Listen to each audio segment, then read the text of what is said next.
para saudara dan saudari yang terkasih. Jumpa lagi bersama dengan saya, Pater Jack. Kali ini saya mau berbagi permenungan untuk Injil hari ini.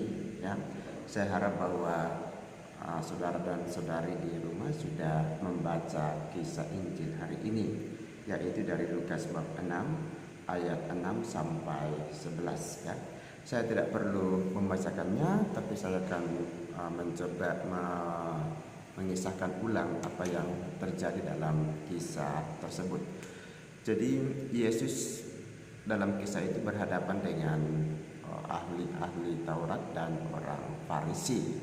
Ya, dimana kita tahu orang Farisi ahli Taurat dan orang Saduki ini adalah faksi-faksi kelompok dalam masyarakat Yahudi yang kerap kali bertentangan dengan Yesus. Nah, konteks kisah saat itu terjadi pada hari Sabat. Nah, ketika Yesus menemukan seorang yang sakit, tangannya itu mati sebelah, lalu Yesus menyembuhkan orang itu.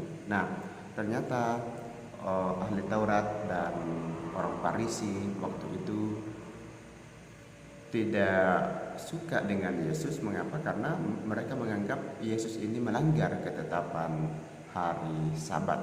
Nah, persoalannya adalah apakah Yesus sengaja melanggar hari Sabat itu? Saya kira di sini ada dua perbedaan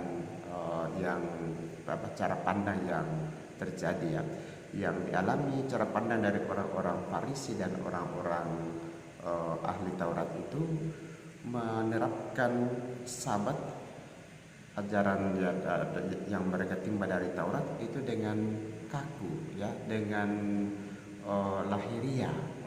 Mereka tidak menerapkan apa isi yang dikandung dari Sabat itu, tetapi mereka menekankan itu lebih pada peraturan-peraturan yang kalau kita berbicara mengenai peraturan, yaitu hanya ada A dan B atau iya dan tidak.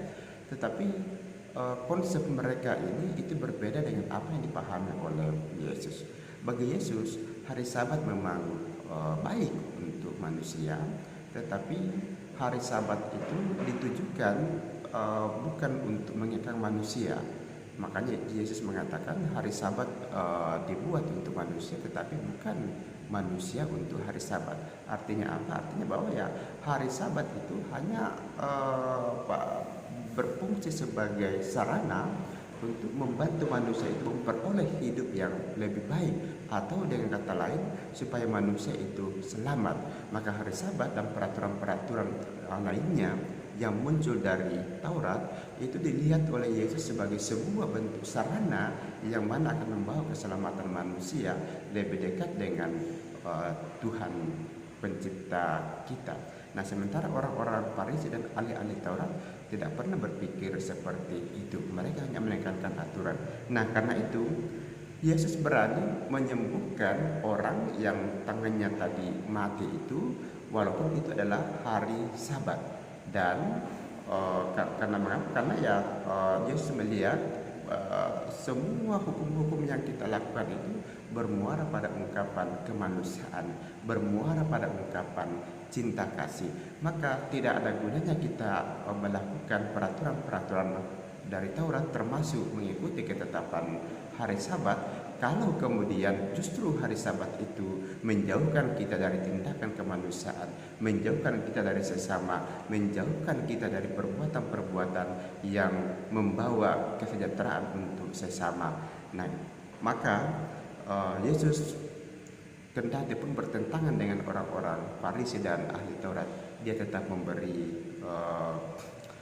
rahmat penyembuhan bagi yang tangannya mati tadi.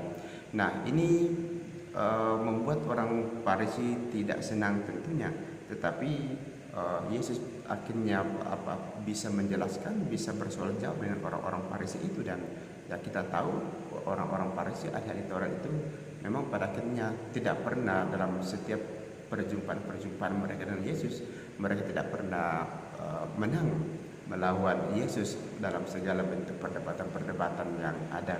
Nah karena itulah ya bisa dimaklumi ketika orang-orang Farisi atau orang-orang ahli Taurat itu punya dendam kesumat kepada Yesus dan ya kita akhirnya bisa lihat bahwa eh, peristiwa salib ketika Yesus disalib itu ya ini kan yang ada di balik itu ya banyak orang-orang Farisi, orang ahli-ahli Taurat itu bersukaria karena mereka merasa punya kesempatan untuk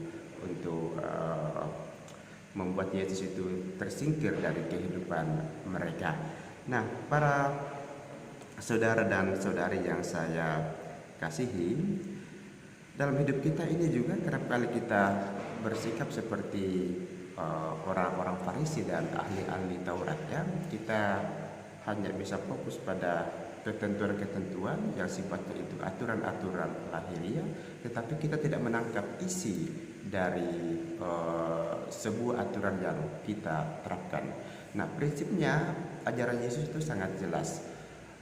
Aturan penting, perlu, tetapi prinsip dari semua aturan itu hanya bermuara pada satu tujuan, yaitu apa? Cinta kasih.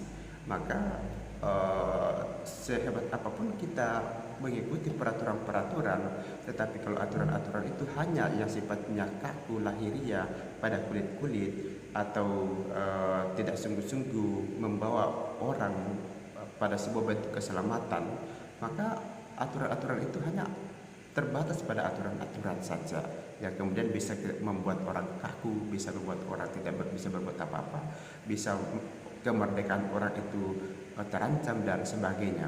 Maka peraturan penting, tetapi peraturan hanya diarahkan bagaimana orang supaya dengan aturan itu terbantu untuk makin mencintai Tuhan Allah dalam diri putranya Yesus Kristus. Dan inilah yang diwartakan oleh Kristus.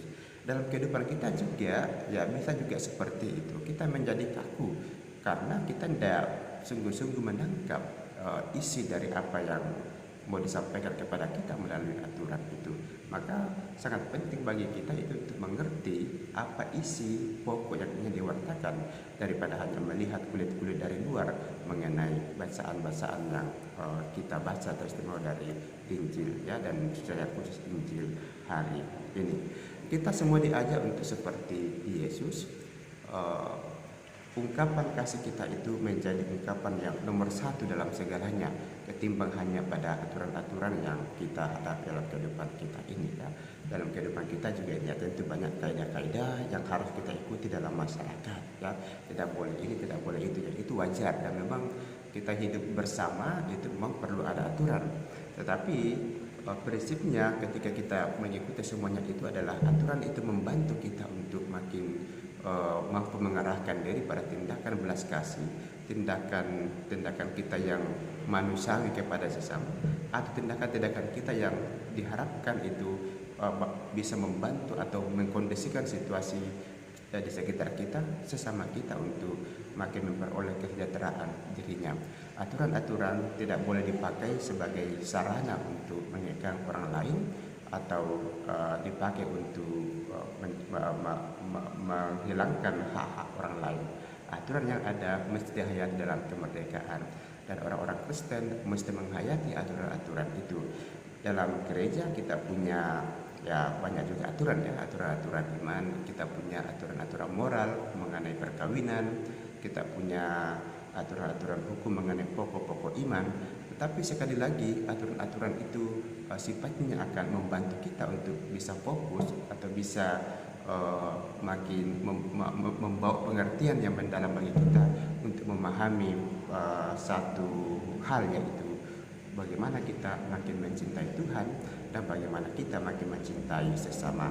Artinya aturan ini ketika sudah bertentangan dengan cinta kita kepada Tuhan atau cinta kita kepada sesama itu tidak tumbuh, maka ya aturan itu bisa dibuang, karena ya Yesus sendiri mengatakan semua hukum Taurat itu bermuara pada satu tujuan, yaitu cinta kasih. Puncak dari segala hukum Taurat atau hukum di atas segala hukum itu adalah cinta kasih. Maka semoga kita seperti Kristus dari hari ke hari makin bisa merefleksikan semua aturan-aturan di dalam kehidupan kita itu bermuara pada satu ungkapan, yaitu makin membuat kita mencintai Tuhan dan juga mencintai sesama. Tuhan memberkati.